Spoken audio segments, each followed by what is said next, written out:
começa o programa de hoje falando sobre segurança pública, porque o deputado federal Alexandre Leite reagiu a um assalto no final da tarde do último sábado na Avenida Interlagos, aqui na zona sul de São Paulo, e matou um dos suspeitos. Segundo o boletim de ocorrência registrado pelo parlamentar, ele estava com a sua mulher passando pelo local de carro quando dois homens e uma motocicleta se aproximaram para tentar o assalto. Ele relatou que teria visto pelo retrovisor do veículo que a motocicleta o seguia e que o garupa teria sacado uma arma. A motocicleta então conseguiu alcançar o carro e o garupa teria desembarcado, levando o deputado a sacar a sua arma de fogo. O carro do deputado Alexandre Leite foi atingido por 2 disparos, um no retrovisor e outro na porta, ambos do lado esquerdo do veículo. Eu começo o programa de hoje passando a palavra para o nosso queridíssimo José Maria Trindade para entender um pouco, Zé, essa onda de violência que a gente está vivendo no final do ano, né, meu amigo? Boa noite. É uma epidemia, né? E isso aí é o legítimo direito de defesa. Muito boa noite, Paulo Matias. Um prazer estar com você aqui nos Pingos nos Is. Muito boa noite, Mota. Boa noite, Ala. E boa noite a você, que sempre está aqui nos Pingos nos Is, e isto é muito importante para nós. Olha, a Constituição brasileira garante o direito de defesa, e é um direito até mais amplo, porque é o direito de defesa da própria vida e de patrimônio, né?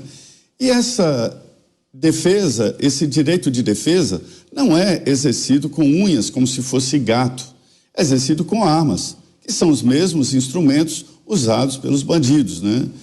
Então, se não fosse o deputado aí, uma pessoa que estivesse armada, por exemplo, a situação poderia ficar grave para ele e para a família. Poderia ser reconhecido e aí a situação ficaria pior.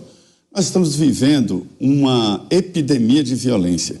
E essa violência, senhores e senhoras, se espalha por todo o país. Cidades menores, de 20 mil habitantes, já tem violência, já tem rua onde a polícia não entra, já tem a sua Cracolândia. Tudo isso é o tráfico de drogas que está tomando conta e o crime organizado. Até cadeias lá do interior do país já estão tomadas pelo crime organizado. E o crime organizado ele fica mais poderoso, porque aí ele começa a ter dinheiro para se armar e, enfim, e começa a ter mais adeptos porque faz um trabalho de sedução. Então, é uma epidemia de segurança. É claro que a segurança é exercida principalmente, não é exclusivamente, pelos estados. Mas é hora do governo fazer um programa nacional de apoio aos estados, aos governadores, estabelecer uma política nacional de segurança pública. Eu sugiro, não é preciso criar outro ministério, trocar o nome do ministério. Em vez de Ministério da Justiça e Segurança Pública, seria Ministério da Segurança Pública e Justiça. E colocasse ali no Ministério essa oportunidade, não alguém para fazer relação do governo com o Supremo, isso não precisa mais, mas alguém ligado à área de segurança pública. Isto é fundamental. O povo pede socorro, não é só São Paulo e Rio de Janeiro, não, mas é São Paulo e Rio de Janeiro também. A situação tá tensa mesmo. Alan Gani, uma ótima noite para você, meu amigo. Eu vi muita gente chamando esses bandidos que atiraram no deputado de suspeito. Como é que funciona isso, hein? Boa noite, Paulo Matias. Boa noite a toda a nossa audiência. O que a gente vê é uma conivência de setores da imprensa que utilizam eufemismos o tempo inteiro para tratar dos bandidos, dos marginais. Essa imprensa que tem muita militância de esquerda, de uma esquerda progressista, no final das contas entende que o bandido é uma vítima da sociedade, na visão deles. E entendem que se melhorar o social, né, naquela visão de Rousseau, o bandido ele deixaria de ser bandido, porque afinal de contas ele é bandido por um determinismo social. Isso é balela. Na verdade, tem países que são muito mais pobres do que o Brasil, ou muito mais desiguais do que o Brasil, e não tem a criminalidade que tem o Brasil. Outro dia mesmo, Paulo, você trouxe uma estatística mostrando que o Brasil era o campeão de assassinatos no mundo, ganhando de países, por exemplo, como a Nigéria. O ponto é que o bandido aqui nesse país, e é bandido mesmo, não é suspeito, ele tem a certeza da impunidade. Então há uma escolha nesse processo e ele escolhe o caminho do mal, né? Num balanço entre custo e benefício, risco e retorno, ele sabe que o retorno da criminalidade vai ser alto, com risco muito baixo. Qual que é o risco de você estar numa atividade criminosa? No máximo, pegar 1, 2 anos de cadeia e sair mesmo com homicídio. Então, esse é o ponto. O crime compensa, o resto é balela. Mota, uma ótima noite para você. O que fez o Brasil chegar ao primeiro lugar, a medalha de ouro no ranking de homicídios da Organização das Nações Unidas, hein, meu amigo? A gente ganha até da Índia, que tem 1 bilhão de habitantes. Pois é, a gente ganha principalmente da Índia. A Índia tem um índice de homicídios por 100 mil habitantes que é 10 vezes menor do que o Brasil. O Brasil já chegou a ter 30 homicídios por 100 mil habitantes, a Índia tem em torno de 3. Boa noite, Paulo. Boa noite, meus colegas de bancada.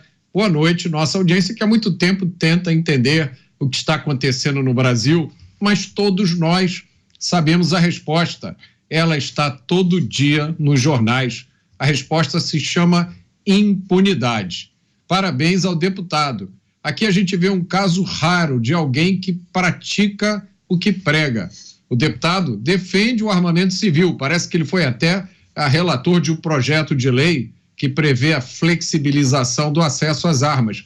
Ele estava armado e preparado para usar a sua arma, que é o mais importante de tudo. Ele teve coragem física e moral para defender a sua vida e para defender a vida da sua esposa.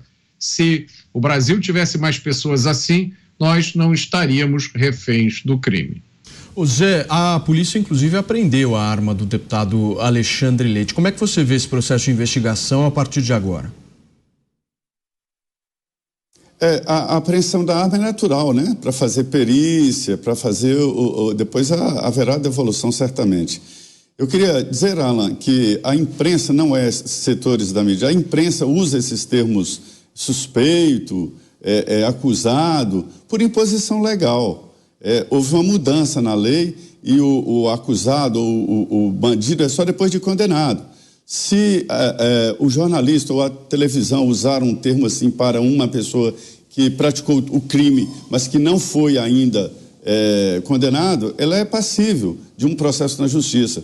Da mesma forma, o ECA exige que se não pode tirar fotografia de menores em conflito com a lei, não tem que colocar tarja nos olhos e distorcer a imagem. Trata-se de uma imposição legal, a gente tem que falar isso, e não uma proteção, sabe? E eu acho um absurdo isso, uma espécie de censura mesmo. Olha, Paulo, a arma, ela é uma necessidade hoje, né? Só que a pessoa tem que treinar, tem que aprender a lidar e ter sangue frio. É preciso ter sangue frio. Eu já conversei com vários coronéis da PM e eles dizem o seguinte: uma arma mal usada piora e muito a situação da vítima, né? É preciso ter sangue frio, é preciso saber exatamente o momento em que se usa, porque se um bandido chegar e te achar com uma arma, a situação piora e ele vai te encarar como alguém que se defende.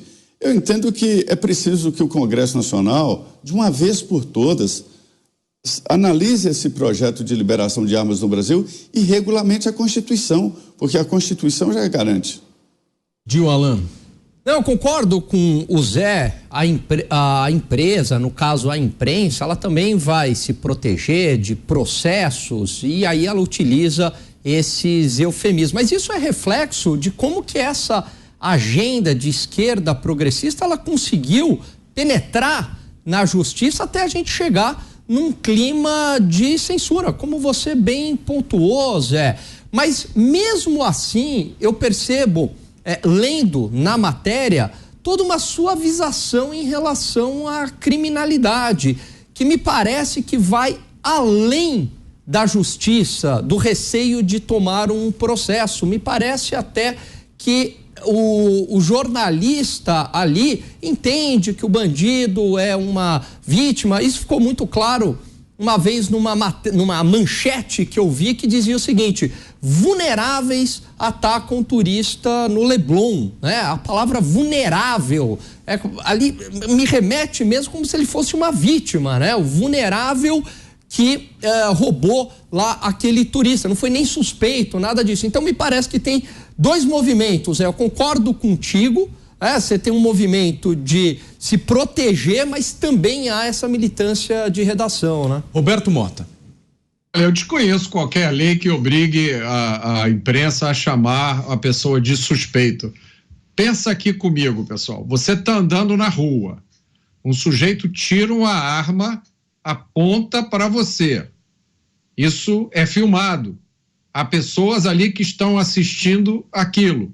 Em que universo essa pessoa que está apontando uma arma para você na frente de todo mundo e que foi filmado fazendo isso é suspeito? Não existe isso.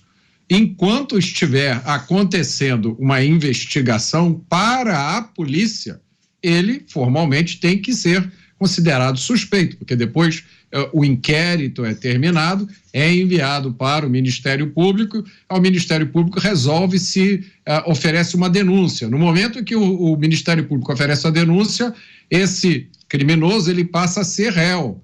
E aí ele vai ser um dia julgado, considerado inocente ou culpado. Isso é o direito penal. Isso é o universo do direito penal. Isso não tem nada a ver com o universo do nosso dia a dia. O sujeito que saca uma arma e atira num deputado em uma via pública é bandido. Não há outra forma de descrever isso. E o Alan Gani tem razão. Há muito tempo a nossa mídia é controlada por uma mentalidade do criminoso vítima da sociedade, fez essa opção. São inúmeros os casos, vários deles eu cito no meu livro A Construção da Maldade. Os casos são cômicos, como, por exemplo, o jovem é assassinado ao tentar assaltar policial. Podem procurar que vocês vão encontrar várias variações dessa mesma manchete. O jovem, ele é assassinado ao tentar assaltar um policial armado. Jovem, de onde é que saiu esse jovem? Da mentalidade do bandido vítima da sociedade.